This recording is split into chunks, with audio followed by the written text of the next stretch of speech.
Whether your team is your family, your business, or your employees, staying connected is crucial. You can depend on the Cross Insurance family Very good. to provide the best insurance solutions for you. We've got your team protected. Visit crossagency.com today. Hello, everyone, and welcome to the GlobeDocs screening and discussion for the film Amen, Amen, Amen, A Story for Our Times. My name is Lauren King, and I'll be moderating a conversation with the director, writer, and producer of this film, Tom Gallagher. So welcome to our conversation, and welcome, Tom. And there you are. Hello. It's good to be with you. It's great to be with you. Thank you for having this conversation about the film. So, how did you become aware of this Torah dedication and the issues that that you covered in the documentary? How did you first become aware of what was going on in the United Arab Emirates? So in 2018, I was the CEO and publisher of a nonprofit news organization that covers religion. And I was in Abu Dhabi at a conference where I had speaking on the issue of religion and the media. At the same time, my good friend, John Sexton, the president emeritus of New York University, was on campus at New York University, Abu Dhabi, which he co-founded. And he invited me to join him and his group for a couple of days after my conference. And so it was during that visit with John and some of the people at NYU Abu Dhabi that John mentioned that the Jewish community of the Emirates was proposing to present His Highness Sheikh Mohammed bin Zayed a Torah scroll in recognition of their own community's existence. And I said to John immediately that really sets up for an important documentary. And that's how it began. I see. Yeah. Now, did you actually go there to do some of the filming? Yes. So I've been to Abu Dhabi probably half a dozen times in the last few years. And much of the footage came out of Dubai or Abu Dhabi. And so we shot a variety of interviews there.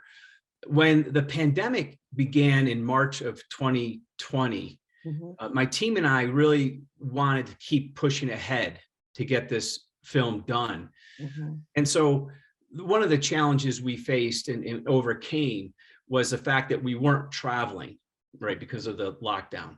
So I ended up using about 7 location producers to actually shoot interviews, asking questions that my team and I had prepared in advance. So the way we got around our inability to travel was to use, in-country producers to capture a handful of interviews we still hadn't secured. And then the other way we solved the travel issue during the pandemic is we relied on various libraries for B-roll or backup footage, like the Associated Press has a terrific library. The Vatican television has a great library, as well as Abu Dhabi Media and Image Nation and a variety of other sources that you can find in the credits. But through in-person interviews, getting location producers and getting additional B-roll from other sources, we put this film together. There are so many interesting people you spoke with, not you personally, but who within the film. Was there anyone that you felt was key, or that really, who you really needed to get to understand what was going on? I'm thinking Eli Epstein, for example, was key. Yes. I personally, I think every interview was key, but a couple stand out. For example, His Excellency Zaki Nusseibeh, who was a young reporter who came upon the founding father of the UAE, Sheikh Zayed, and interviewed him. And then because of the way Zaki reacted and they became friends, Zaki became his interpreter and advisor for years. So when you think of the United Arab Emirates being 50 years old, Zaki Nusseibeh was Sheikh Zayed's very close advisor. And so we were able to interview him at his home in El An. And he's an important historical figure for all those reasons. Eli Epstein was very important because he began doing business in Dubai in the Emirates back in the 1990s. And he's, an Orthodox Jew going into the Muslim country. And he talks about that experience in the film. And one of the things he shares both in the film and in conversation is how his relationship with Arab Muslims changed him as a person. As a child of Holocaust survivors, he had one perception, and then his 30 years of professional life has been very involved with the Arab world. So he too was a very important interview. What about the members of the Jewish community who were living in Dubai and elsewhere in that area? How did you go about finding them, and were they all happy to participate? Were there any reservations? Did you have to convince anyone of what your intent was with this film? It's a really good question. One of the things John Sexton and I agreed upon early on was that the film was going to be razor focused on religious pluralism. So the film is when one views the film, you'll see that I never veered from that topic. And so we didn't get into, geopolitical issues or bilateral issues. We kept it very much in the streets and involved in religious pluralism. Now, the current members of the Jewish community were pretty happy to participate in the film. Late in the process, in January of 2021, I was introduced to about a dozen early members of the Jewish community in Dubai. They went to Dubai as business professionals and then returned home, largely to London and to Australia. And so when they showed up, when they were connected to me by someone in the film, they heard about the film, they wanted to be a part of it. I was frankly getting a little tired of the process of developing the film and wanted to complete it. But they were very convincing, and I ultimately interviewed all of them, including the couple in Derek and Bianca Hershvitz in Australia. And they turned out to be really important voices because they were there in the early 2000s to the mid 2010, 2013. And so I was able to capture their early voices and experience, as well as the current members in the community. So, and the other answer is no, they were very happy to share their story. Because, for many in the West, when we think about the Middle East and we think about the relationship between Jews and Muslims, sometimes the operating assumption is negative, that relationship is conflicted. But in fact, historically and currently in the UAE, for example, it's a very positive relationship. I was struck by that terrific footage of the Pope's visit in, I think it was 2019. Yes. Which is just a few years ago. How familiar were you? Did you already know all about that? And how important was that to include? Because that was the year of tolerance, correct? The 2019? That's correct. And it was February 2019, and I was able to be in attendance when the Pope was in Abu Dhabi. And so the footage of the Mass at Sheikh Zayed Stadium, the footage of him in his Pope mobile, that was footage I got from the Vatican. And then there's a small clip from the Associated Press. And then I was there and I was able to take some still photos on my own of his visit. But that's a very important visit because it's the first time a Pope has ever gone to the Arabian Peninsula.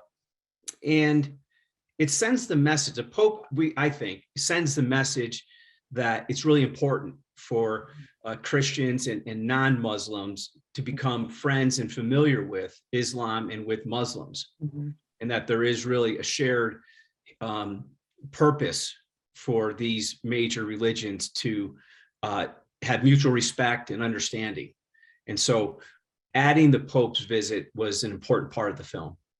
How important was it to you, Tom, as someone whose your background is very much in this topic, that people still don't understand how unique this is in the Arab world and how hopeful it is symbolically, but in fact, Yes. that this is able to happen in the Arab world. I mean, the subtitle of the film is A Story for Our Times. I think at any time this would be hopeful, but is there a particular resonance today with all that's going on? Which I guess is two questions, but. Yes, and the only reason I was able to get this film is because of my friendship with John Sexton and his representation to the Crown Court, that this guy Gallagher is going to do an objective film. He needs to have editorial control. We're not taking any money from the UAE government, but there's this trust factor. And so as the interviews unfolded and as we reached out for new interviews, I really felt a sense of responsibility to telling this story as objectively and as clearly as possible. So we probably shot 150 to 200 hours to get this 1 hour. And so we really wanted to tell this story and not embellish it. So to let the speakers, share their own lived experience. And it came out well, I believe, and it's been well received. A number of viewers who have seen the film, especially in private screenings at a synagogue or a church, for example, they become very moved by this film. Because so many come to this with the horrific history of the Holocaust and persecution, and they see that they can actually be accepted. They can actually give a Torah scroll gift that many in the film believe has never been done in the history of the world to an Arab Muslim ruler. So there are a lot of components to the film that really resonate with people. This past week, I did a virtual event for a major synagogue in California, in Southern California. And the host rabbi got very choked up thinking about the plight of Jews in Ukraine, for example, where Jewish communities and charities around the globe are raising funds for and helping the community in Ukraine exit if they want to exit and help them if they want to stay. And so when this film is viewed in the context of struggles, in the US and around the world that the Jews are facing with rising anti-Semitism, this film gives hope and speaks to the potential that people who normally are not connected can actually get connected and build thriving communities where they live, go to school together, live in community together, share Shabbat tables, and so on. So I do believe it is a story of our times. We do have a couple of questions, and I will invite people who've seen the film to write a question on the Q&A icon at the bottom of the screen. And a few people are already engaged and do have some questions. One is that a woman wrote, Judith Goldberg, I was impressed with the film and the work done on tolerance. And then I looked up the UAE on Wikipedia and found out that the Emirates are an authoritarian regime with horrific human rights violations. Do you want to address that, Tom? Is there a conflict there? So my team and I knew doing this story that there will be viewers and others who will be critical of the film or even us. But as I said early on, we focused on, strictly speaking, religious pluralism. And I don't think 1 hour or a 72-minute film could possibly cover every issue outside of religious pluralism. So my preference is simply to say that we created a film focusing on the lived experience of the Jewish community in the Emirates as it relates to their ability to practice their faith in an Arab Muslim country. And then, we intentionally stayed away from any geopolitical analysis of the country. Okay, someone else wants to know, are the people you interviewed Jewish expats? Are there Jewish expats all over the Arab world? So, yeah, most of the members of the Jewish community are expats, or they came in because of work. And then a number are expats, meaning they've left the UAE. And I'm trying to think, we interviewed people, the makers of the Torah in Israel. We interviewed people in the US, we interviewed people in London, Australia. So we think we got a representative perspective of the early members of the community and the current members of the community, as well as non-members of the community, but who are familiar with the UAE. For example, former US Ambassador Marcel Waba. She was a great interview. And she's one of the early women ambassadors to an Arab Muslim country. And so we tried to get a representative cohort of interviewees to give the most complete picture we could get. And were you at the actual dedication of the Torah, that scene where there's it seemed like a very intimate, small gathering. Were you part of that, or was that footage shot? There's a little Hitchcock moment in the film where I'm in the background of that gift ceremony. And it was, I think there were, I'm guessing, but maybe 20 members of the Jewish community, along with His Highness Sheikh Mohammed bin Zayed and the Minister of Tolerance and Coexistence, Sheikh Nahayan. And so it was very intimate.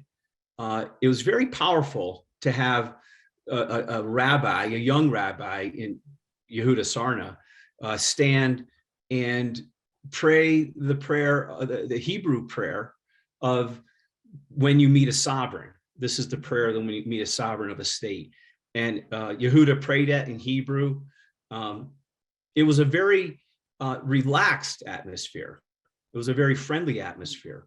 You'll see scenes where His Highness is speaking with the Jewish community, just like in a little stand-up, little scrum kind of thing.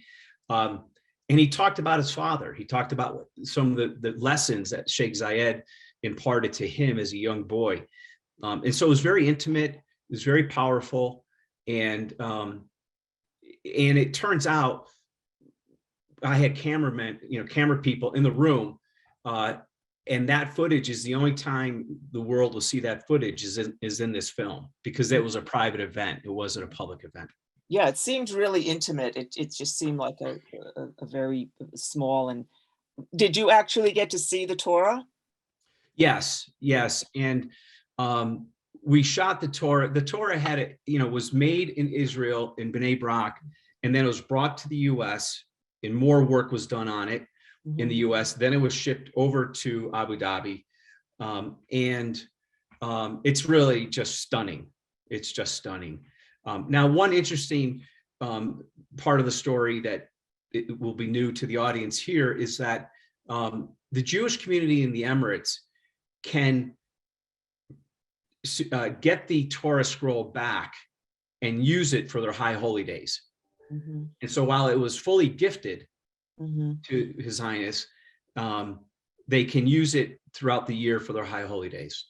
That's a question someone had. Where is the Torah being kept now? So it's in the possession of His Highness. Part of the film, near the end of the film, we talk about this new extraordinary campus called the Abrahamic Family House. And that is in Abu Dhabi on Sadia Island. And it's being built now. I was in the UAE in November and saw the buildings being built. but it's an extraordinary campus of a mosque, a church, and a synagogue. Mm-hmm. And many think it's the first time in history that three places of worship representing the Abrahamic faith are being built intentionally next to each other on one campus. Mm-hmm. And I'm told that the Torah will be housed at the synagogue on the Abrahamic Family House campus once the place of worship is finished. Mm-hmm. And when do you So- think that will be, Tom? When Well, what's the timeline? We think it'll be done this year of 2022, Wow. but most likely the first quarter of 2023. Okay.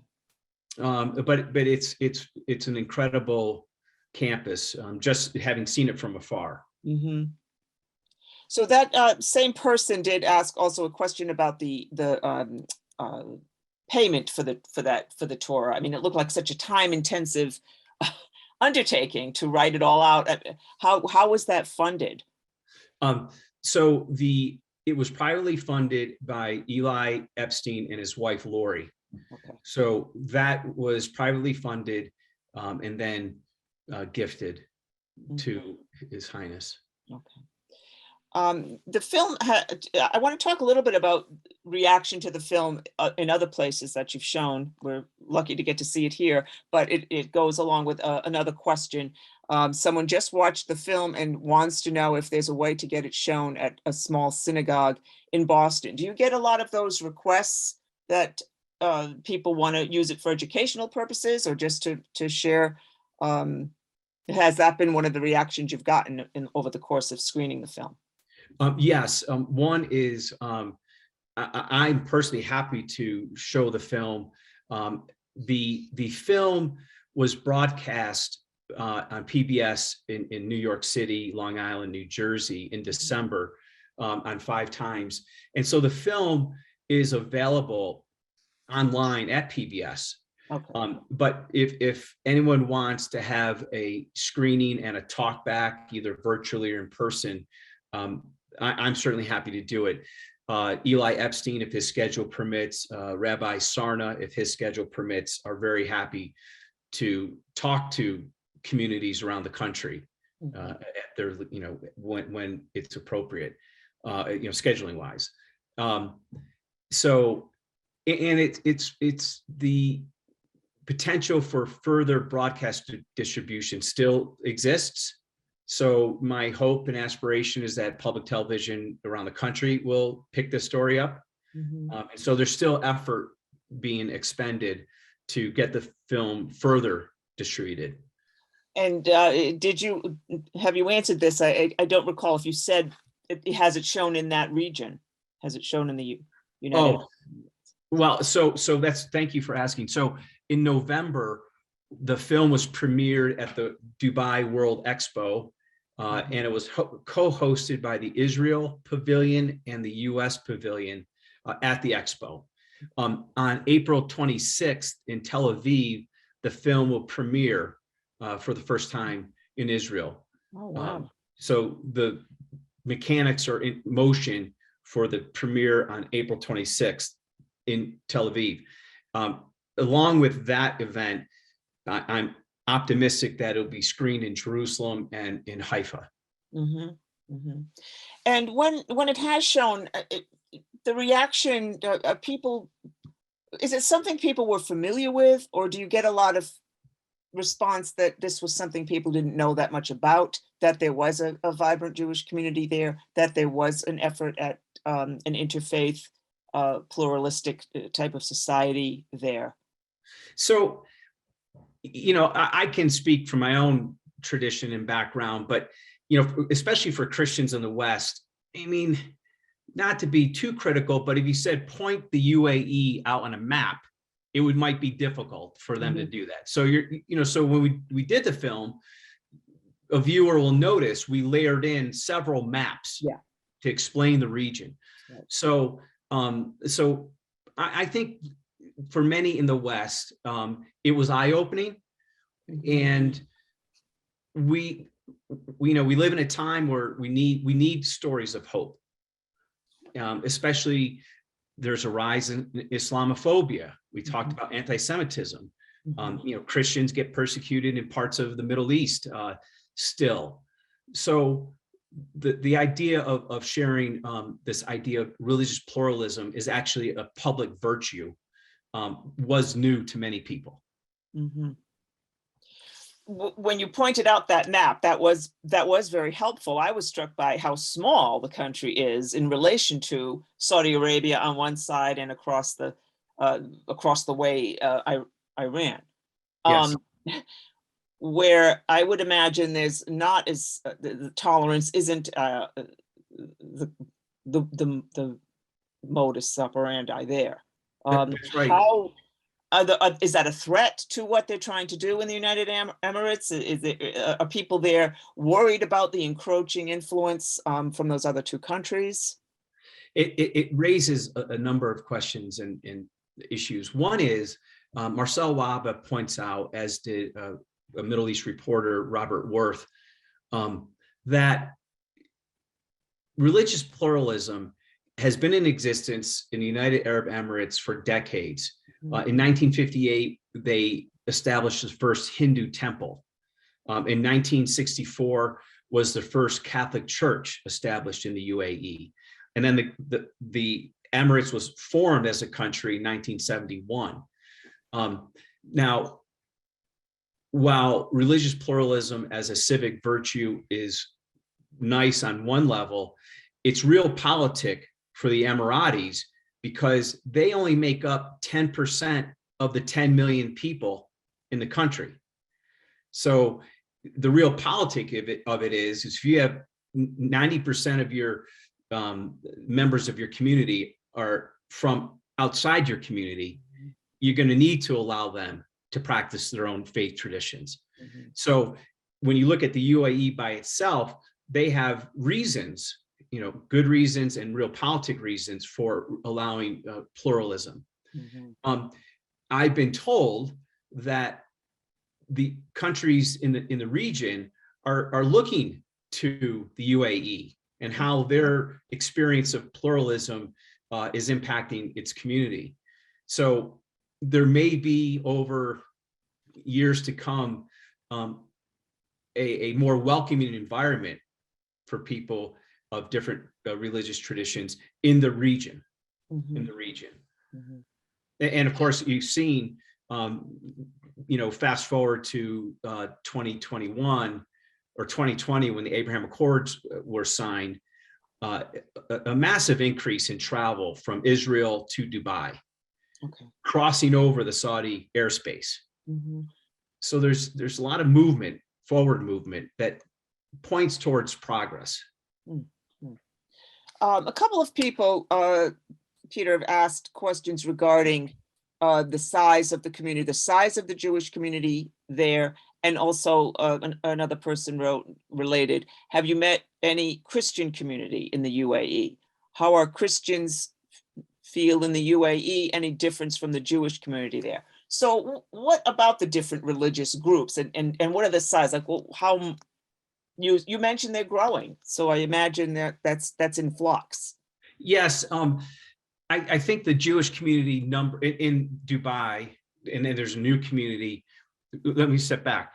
There's the Jewish community in Dubai about which the film is focused. Since 2018, two other Jewish communities have begun to emerge, one in Abu Dhabi and then a second one in Dubai. So there's growth within Judaism in the UAE. In addition to Judaism, there are 43 different religions being practiced in the UAE. And so, I mean, you can tick them off: the evangelicals, Catholics, Baptists, Mormons, the Hindu tradition is there. They have a temple. And so there's an Anglican priest who spent a lot of many years in Abu Dhabi, and he tells a story that is in the longer version of the film, but didn't make the 58-minute cut down. Andy Thompson, and Andy wrote a book titled Jesus of Arabia, and Andy led the Anglican Church in Abu Dhabi for many years, and now he's back in London. And Andy would say, he would talk about where his church was located and where the Catholic Church was located in Abu Dhabi, and then where the mosque was. That like on a Friday evening or a Sunday, you would hear prayers from the church and from the mosque and his own parish. And so there is this sense of vibrancy to the faith traditions being practiced in the UAE. And so I was talking to a Mormon friend of mine recently, and he was like shocked that there's a Mormon temple in the UAE. He wasn't even aware of that. So there's a book called Celebrating Tolerance, which I think is on Amazon, which has a description of every religion and a essay from every religious leader in the UAE. So that's a book people can access to get a sense of the vibrancy. Another question, Peter, Tom, I'm sorry if I called you Peter earlier. Your name is Tom. There's that actor, Peter Gallagher. That must be what I'm thinking. What brought the Jewish community to the UAE in the first place? Was it work, study? How did this all start? It largely was because of commerce. It was because when you look at where the UAE, it's really the gateway to Asia and the gateway to Europe and to the United States. And so it's always been a major hub of commerce.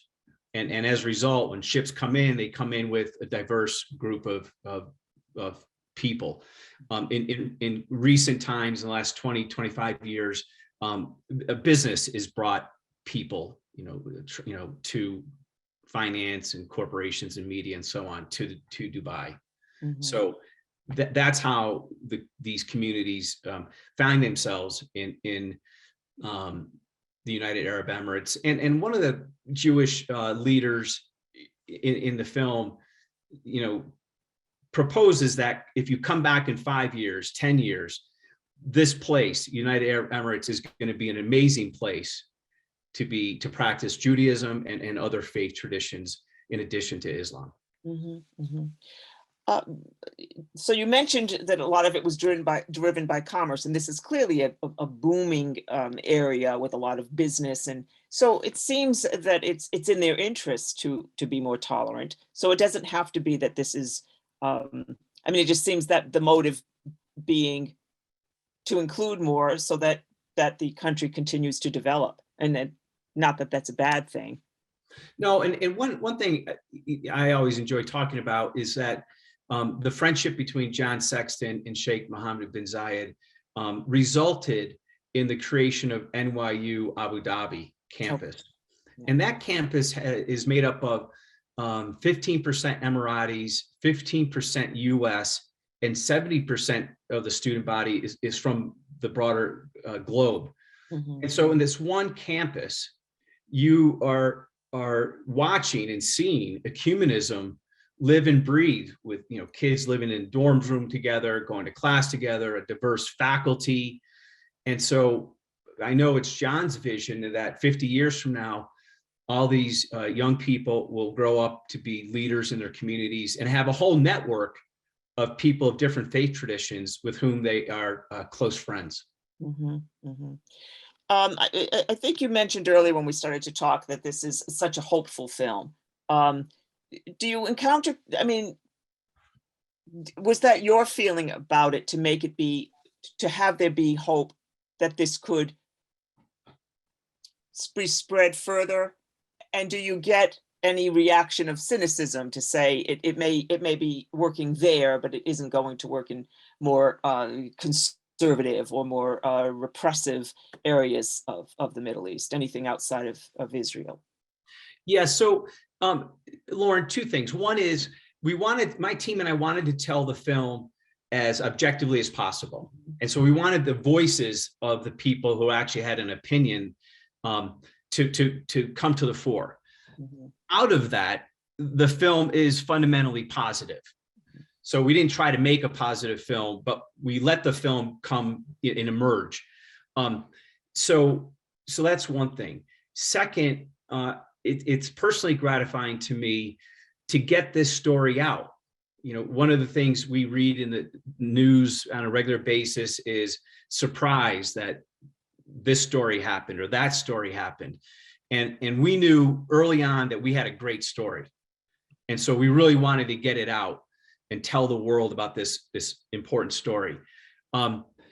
There will be people who I encounter and who encounter this film who will tilt towards a more cynical reaction.